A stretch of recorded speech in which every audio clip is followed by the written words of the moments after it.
Le changement, c'est maintenant. Les propositions de François Hollande sur les questions d'éducation vous semblent-elles à la hauteur des problèmes ou des inquiétudes rencontrées par nos concitoyens, Oui, je crois que d'abord, il faut dire stop à la casse de l'éducation nationale telle qu'elle a été engagée par Sarkozy et ses gouvernements. La façon dont, par dizaines de milliers, on supprime des enseignants, alors que les effectifs d'élèves augmentent, on le sait, alors que le besoin d'une présence d'adultes,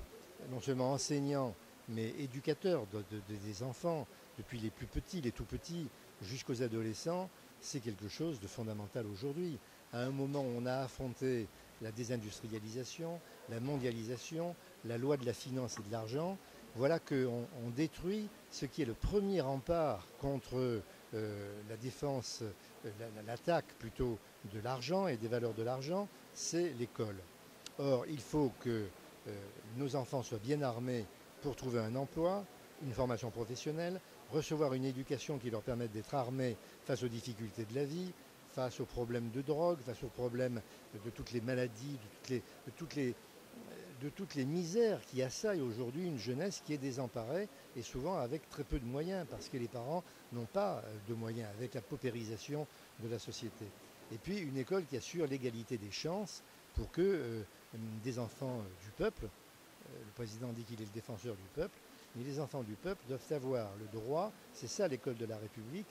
à la même qualité d'enseignement que les enfants des riches. Ça a été un des grands acquis de la République, il y a très longtemps, sous la Troisième République, avec Jules Ferry, et aujourd'hui on assiste au démantèlement de cela au profit d'un système qui fait que les enfants des riches auront le meilleur enseignement possible, et puis les autres, ma foi, se débrouilleront.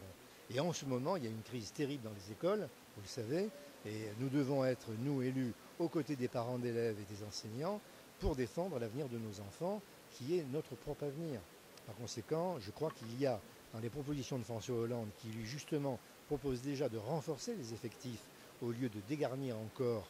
nos écoles de leurs enseignants, eh bien il y a le premier des devoirs le plus urgent pour la jeunesse et donc pour l'avenir du pays. On connaît votre engagement politique en faveur de la jeunesse de notre région. Le candidat socialiste à l'élection présidentielle a placé la jeunesse et son avenir au cœur de son programme. Quel message personnel souhaitez-vous adresser aux jeunes Toulonnais et de notre région pour cette consultation électorale? Je crois qu'il faut que ces jeunes se rendent compte que s'ils ont le droit de voter, ils doivent absolument, et c'est dès 18 ans qu'on a ce droit, ils doivent absolument aller voter. Parce que le moment du vote est un moment très important. Il faut qu'ils comprennent, ces jeunes, que s'ils veulent un stade, s'ils veulent une école, s'ils veulent un emploi, s'ils veulent une bonne formation professionnelle, s'ils veulent un système où il y ait plus de fraternité parce qu'on aura tous accès à la culture, au sport, et bien pour ça, il faut une certaine politique. Mais cette certaine politique, ils ne l'auront que s'ils vont voter dans ce sens. S'ils ne vont pas voter en disant de toute façon ils sont pourris ou bien ça ne sert à rien, etc., à ce moment-là, ils auront de nouveau Sarkozy et puis ils auront une politique dont ils souffriront, mais ils seront les responsables de cette politique parce qu'ils ne sont pas allés voter. Donc il faut que, et même s'ils ne votent pas, ils fassent campagne pour le changement parce que c'est pour eux il faut bien qu'ils comprennent que c'est pour eux qu'ils travailleront et qu'ils feront gagner les idées républicaines qui sont les idées qui conviennent pour la jeunesse d'aujourd'hui. Vous êtes président socialiste de notre région depuis 1998, et ce, sur un territoire où la plupart des maires et des parlementaires sont à l'UMP. Quels sont vos secrets et que conseillez-vous au candidat François Hollande? Je n'ai rien à lui conseiller. Je crois on a souvent parlé avec François Hollande depuis 1998. Comment se fait-il que cette région qui est largement livrée à la droite et à l'extrême droite, voyez ce qui se passe à Nice, voyez ce qui se passe à Toulon, voyez ce qui se passe à Marseille, à Avignon, à Aix, toutes les grandes villes, tous les parlementaires, à part 4 parlementaires, eh bien tous sont de droite ou d'extrême droite, derrière une étiquette qui cache en fait des idées très souvent d'extrême droite. Je crois que, et François Hollande l'a très bien compris, il faut avoir un discours de gauche qui plaise à un peuple qui est souffrant. Des personnes âgées qui ne sont pas d'accord pour qu'on touche, sans en discuter avec eux, à leur retraite ou à la sécurité sociale, et qui ne sont pas d'accord pour que leurs enfants ou leurs petits-enfants n'aient pas de travail, ne trouvent pas de logement parce qu'ils n'ont pas de moyens pour trouver un logement dans une région où la spéculation fait monter les prix très haut. Et donc voilà, nous sommes capables, et François Hollande le sera, de tenir ce discours qui doit rassembler le peuple et qui, au-delà des rangs de la gauche, doit permettre, comme je l'ai fait moi-même, mais je ne pose pas un exemple, mais quand même par 3 fois.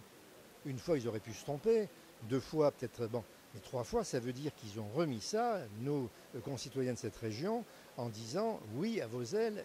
il est de gauche, mais il nous convient. Pourquoi ? Parce qu'il tient un discours républicain, rassembleur, qu'il est attentif aux enfants, vous l'avez dit tout à l'heure à la jeunesse, et que voilà, c'est ce que nous souhaitons. C'est quelqu'un qui nous rapproche, qui nous rassemble et qui ne nous dresse pas les uns contre les autres,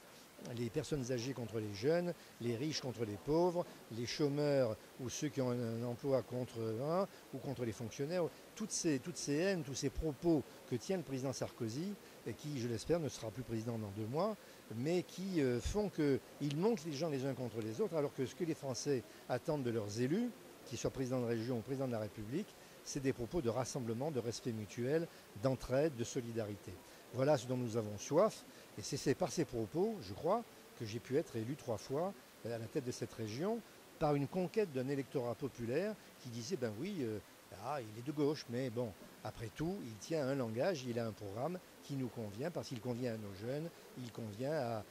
des perspectives économiques et des perspectives sociales qui correspondent à nos souhaits.